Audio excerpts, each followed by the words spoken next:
Hello friends, welcome to random stocks. Random stocks पर आपका स्वागत है। वीडियो शुरू करने से पहले मेरी कृतज्ञता दो लोगों के प्रति जो मेंबर्स के रूप में इस चैनल को ज्वाइन किए हैं। योगेश कलस्कर जी हैं, वो पैटर्न के रूप में ज्वाइन किए हैं, जिसका नॉमिनल फ़ी है ₹299। और आशुतोष शर्मा जी हैं,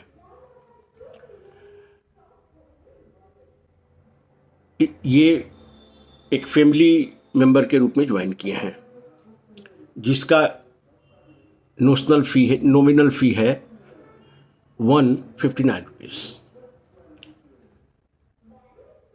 दोनों का स्वागत है और मैं दिल से इन्हें कृतज्ञता ज्ञापन करता हूँ। Thank you so much Yogesh and Ashutosh. अब वीडियो की तरफ बढ़ते हैं। ये वीडियो का टाइटल है cut losses in laggards, give time to winners. मैं सोच रहा था, क्योंकि अभी करने को कुछ स्टॉक मार्केट में है नहीं, यूं ही पड़ा रहता हूं, तो अपने विचारों के साथ खेलता हूं। विचार कुछ इधर उधर न हो जाए तो उसको फिर स्टॉक मार्केट या फिर कुछ पढ़ने की कोशिश करता हूं, कुछ रिफ्लेक्ट करने की कोशिश करता हूं अपने गलतियों पर, अपने गलत अनुभवों पर, और सोचता हूं कि उसकी रिपीटिशन ना हो। रिपीटिशन तभी हुए होंगे, लेकिन एक मिनिमम लेवल पे हो, एक मैनेजेबल पे लेवल पे हो, जिसका इफेक्ट उस तरह से डैमेजिंग ना हो। इस रिफ्लेक्शन काल में जब मैं देखता हूं रिटेल इन्वेस्टर्स के पोर्टफोलियो में एक मेजर प्रॉब्लम क्या है, रिटेल इन्वेस्टर्स के पोर्टफोलियो का कोनुंड्रम जब समझने की कोशिश करते हैं, तो एक बड़ा ही जो हम लोगों के साथ सच्चाई है स्टॉक मार्केट के रिटेल इन्वेस्टर्स के साथ, वो ये है कि पोर्टफोलियो में लैगार्ड्स यूं ही बने रहते हैं सालों साल। मैं महीनों की बात नहीं कर रहा हूं। और विनर्स समय के साथ चंपत हो जाते हैं, कोई उन्हें चुरा लेता है, या फिर आप अपने छोटे से ख्वाहिश को पूर्ण करने के लिए उन्हें मार्केट में नीलाम कर देते हैं। ये हमारी हकीकत है। बहुत सारे सवालों को देखता हूं और उन लैगार्ड्स के बारे में बहुत सारे क्वेश्चंस आते हैं, जो पोर्टफोलियो में बहुत लोगों के बने हुए हैं, बहुत दिन से बने हुए हैं, और अभी भी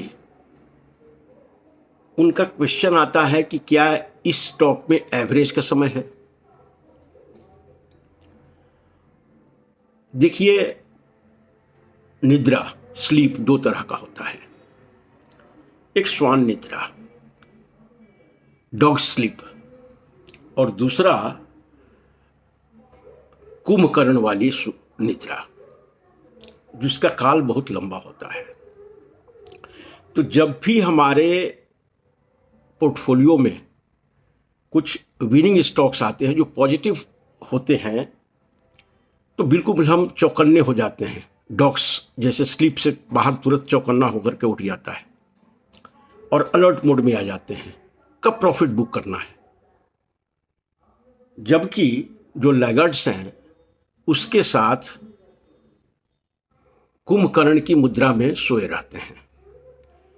कुछ समय के बाद नींद खुलती है तो देखते हैं कि अभी तो और काफी नीचे गया है, कुछ एवरेज करने का उन्हें ख्याल आता है, क्योंकि एवरेज करना एक रोमांटिक इन्वेस्टमेंट हम कहते हैं। कुछ समय के लिए उनको रोमांस देता है, क्योंकि उन्हें लगता है कि अब काफ़ी अपना कॉस्ट ऑफ परचेज नीचे हो जाएगा और मार्केट में जैसे ही कोई स्विंग आएगा वैसे ही हम प्रॉफिट में निकल जाएंगे। तो इस विनर्स के साथ श्वान मुद्रा और लगर्ड्स के साथ कुंभकर्ण वाली मुद्रा इन्वेस्टर्स के पोर्टफोलियो के डैमेज होने में ये बहुत बड़ा रोल इनका बहुत बड़ा रोल है। होना क्या चाहिए? होना चाहिए बिल्कुल ऑपोजिट। आप लॉसेस को जो लेगर्ड्स में हो रहे हैं उसे कट करिए, और जो विनर्स है, जो पॉजिटिव में है और जिनमें एक ग्रोथ दिखाई दे रहा है, उसमें बने रहें। अब जब बेसिक फॉर्मूलेशन, बेसिक प्रिंसिपल को हम आप इग्नोर कर देंगे तो फिर वेल्थ क्रिएशन कहाँ से होगा? अर्निंग्स की तो बात भूल जाइए। अर्निंग्स भी इस मॉडल में होने से रहा। फ्लूक में कुछ मूंगफली खाने के लिए मिल जाए वो अलग है, लेकिन बड़ा लंच के लिए उससे पैसे नहीं बनेंगे।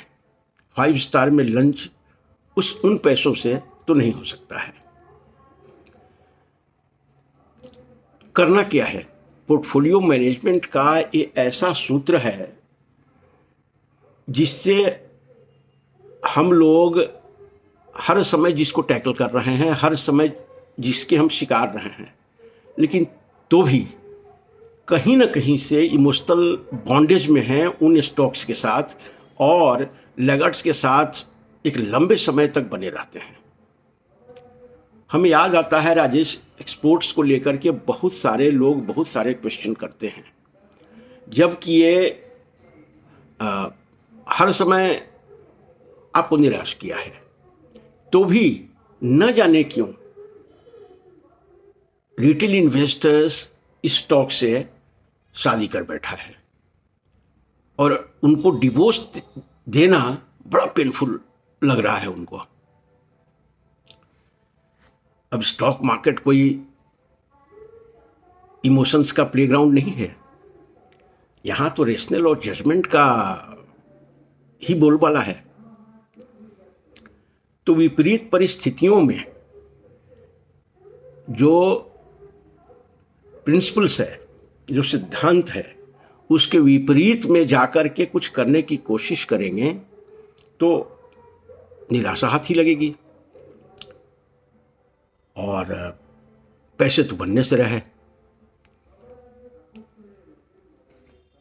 देखते हैं ये जो प्रॉफिट में जैसे ही स्टॉक आता है तो हम उछलने लगते हैं प्रॉफिट बुक करने के लिए। उसको डिस्पोजिशन इफेक्ट कहते हैं स्टॉक मार्केट में, और जो लैगर्ड्स है उसके साथ बस सोए रहते हैं। मुसीबत ही है। अब इंटेलिजेंस की कमी है, स्मार्टनेस की कमी है, ऐसा मैं नहीं सोचता। हर आदमी में इंटेलिजेंस है, हर आदमी में स्मार्टनेस है। खास करके इन्वेस्टर्स में जो बड़ा जोखिम लेकर के स्टॉक मार्केट में इन्वेस्ट कर रहा है। दिक्कत केवल खुद के इमोशन से है, संघर्ष केवल खुद के भावनाओं से है। लॉस में हम नहीं बुक करेंगे। क्यों नहीं बुक करेंगे? कोई सार्थक जवाब नहीं मिलता है, लेकिन बस एक बॉन्डेज है, और कभी कभी आदमी को बॉन्डेज में भी रहना अच्छा लगता है। कोई आदमी बहुत तकलीफ में है और उसको मुक्ति का कुछ मंत्र जा करके दीजिए कि ये मंत्र देते हैं कल मुक्त हो जाओगे तुम जीवन से, और उसका रिएक्शन देखिए कितना वायलेंट होता है। क्योंकि ये बॉन्डेज भी उसके लिए प्रेम की वस्तु है। वो मुक्ति बाहर से जरूर कहता है, लेकिन अंदर अंदर वो इस बॉन्डेज से प्यार करने लगा है। अब जब बॉन्डेज से अंततः वो प्यार कर बैठा है तो उससे मुक्त क्यों होगा? कोई वजह नहीं है, क्योंकि वो बॉन्डेज को, बंधन को एंजॉय कर रहा है। यही हालत कुछ हम लोगों की रिटेल इन्वेस्टर्स की भी है। लेकिन सिद्धांत के अपने रूप हैं, समय के साथ बदलते नहीं हैं, वो सार्वकालिक हैं।